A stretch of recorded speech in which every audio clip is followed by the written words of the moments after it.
Hey everybody, this is Philippa Blett from Chris and Philly Functional Medicine.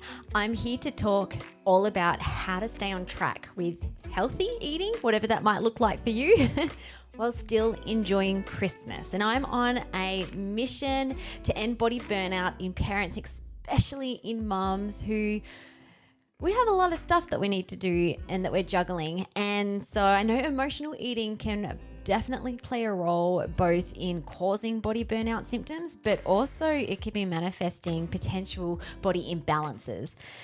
So anyway, I want to dive right in. I want this video to be really practical, giving you some really practical tips about how you can stay on track with your eating goals during Christmas.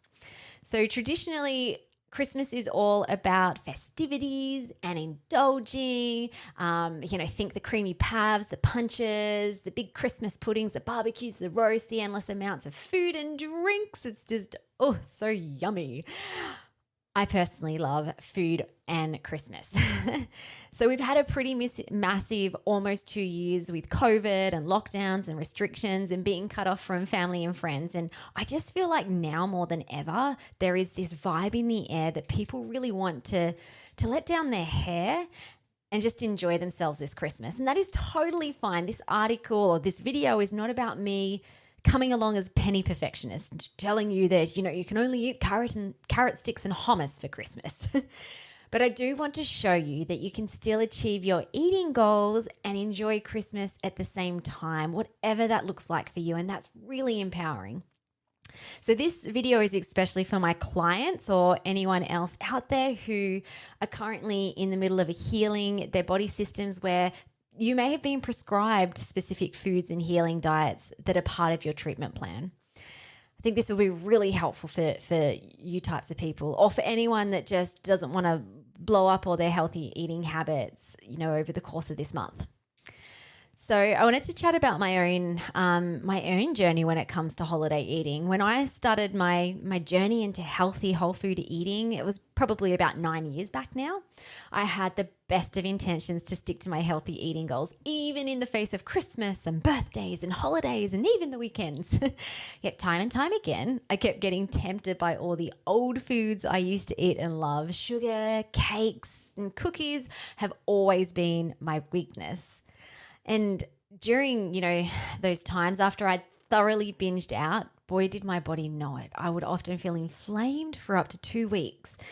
I'd feel mucousy, acne breakouts, achy, crabby, and I very often came down with yet another cold or flu. That was something that I was really struggling with big time back then. I would reason to myself that I worked so hard to eat healthy the majority of the time so I could treat myself. I could have a little or maybe something big every now and then. Yet for me personally, many of the treaty foods I was consuming really flared up my symptoms.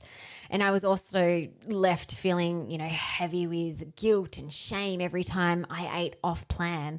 I even used to sneak food from functions and actually eat it outside of others because I was so embarrassed that I wasn't living up to this health nut identity I had created or I'd been trying to create for myself.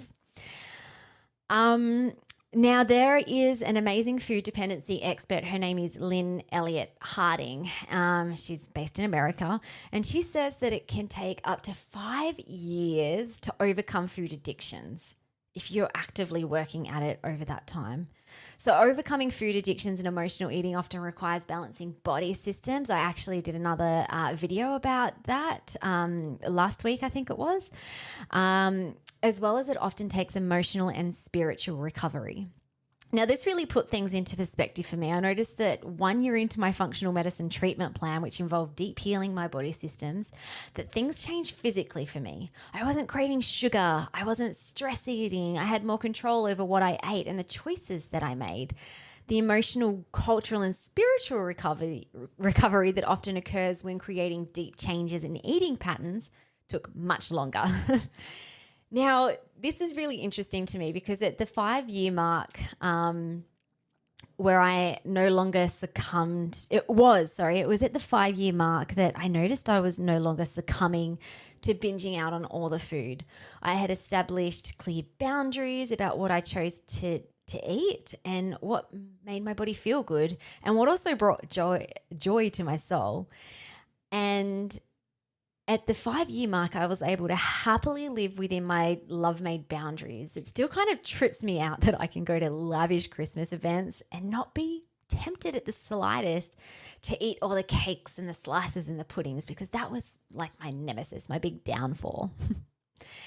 Okay, so I want to give you my top tips to stay on track with your nutrition goals. So number one, well, actually, before I go into that, you probably are thinking, Philly, how do I get to this point? How can I get to this point that you're also at with your eating goals, where you can stay on track regardless of what type of day or Christmas holidays it is? And so we work with this with our functional medicine clients. Actually, I'm going to be doing a coaching call this month with our functional medicine clients who are on our root cause membership. And we have this opportunity where we get together every week and we often have a focus and we help our clients to implement and make big changes so that they don't keep going back to old habits. And so that, when they get these amazing treatment plans that I give them, our team is able to help support them to actually make those changes that they need to make. Anyway, super exciting about that. But if you're not a client in our membership or not a client at all, I want to give you some quick pointers. And here are my top tips for successful Christmas eating. Even if you're only in the healthy stages of changing your eating habits, I feel like these things will help support you during this time. So first of all, you want to get clear on your boundaries. So decide right now what you will say yes to and what you will say no to and what you will say maybe to in small amounts. So for example, my big yeses are any meals, desserts or snacks that are made from real food, including my yummy vegan raw treats, fruit salads, roast meals, salads, all of those lovely things. My big no's are anything that contains dairy. So this, for me personally, is a big inflammatory trigger. Which when you look at what actually contains dairy in an ingredients list, it actually cancels out a lot of unhealthy packaged stuff anyway. And also a lot of, the usual like very dense homemade desserts. And my maybes in small amounts would be anything like meals or treats that might have some gluten or, some sugar in it, but only if they contain no dairy. So which again, it limits these,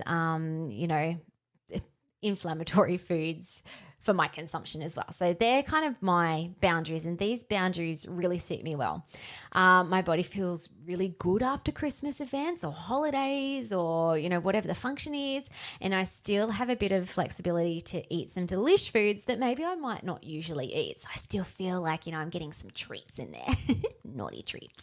You might also decide you want no boundaries during Christmas, which is also fine as long as you are emotionally and physically happy with the decision or that decision and the consequences this might bring. My second tip would be portion control. So after you set your boundaries, decide on portion control. If you have any yes or maybe foods that may cause some issues, you are likely going to want to figure out at what portion you can eat a specific food without it causing major issues. So I'd say portion control is really important if you are suffering with gut issues like heartburn, bloating, constipation. Also, if you're concerned with putting on weight or you have some weight resistant issues. My third tip would be take your own healthy foods to functions. And this was an absolute winner for me when I was in my initial 5-year phase of recovering from food addictions. It still is. It still makes my life very joyful. I would always fail if I turned up to a function and there was nothing I could eat. So finding delicious meals and treats and desserts that aligned with my eating goals that also made me feel like I was eating something festive and special really helped me to stay on track, and it still does now. Another tip, if then planning. This is a great tool that you can use to map out what exactly you would do if you are tempted to or if you do go off track with your eating goals. So if then planning is something that we use quite regularly with our clients, especially our clients who are in the root cause membership, where we can really dive deep into habit changing and implementation. But I wanted to give this to you for free as well. So you can actually I'll pop a link in the video notes where you can actually find that download for free. Emotional eating live web class. So if you missed that, actually, no. When have we got that? Is that coming up? If you've missed it, so we're running a live emotional eating web class, which you're very welcome to join live. If you miss it or you can't make the date, our web class dives deep into the physical imbalances that lead to emotional eating. And you can access the recording also. So actually, no. So we will be holding that tomorrow on Wednesday at 7 p.m. Again, register. If you can't make it live, that's okay. You will get the recording. I would encourage anyone who can to make it live, because we love to make these live web classes interactive. Otherwise we would just have these as recordings. So you will get the most value and really get a feel for how we coach our clients, and also you'll get some really practical, usable tips to take away right now. So I have a colleague, Joni Sito. She's a binge eating therapist, really amazing woman. You can check her out on social media. But I noticed on her socials the other week that she put up a quote, and it said, "'Tis the season to be jolly, not the season to be riddled with food anxiety and body hate." And I say amen to that. And I hope that you all have an absolutely wonderful Christmas and New Year, and just enjoy the season.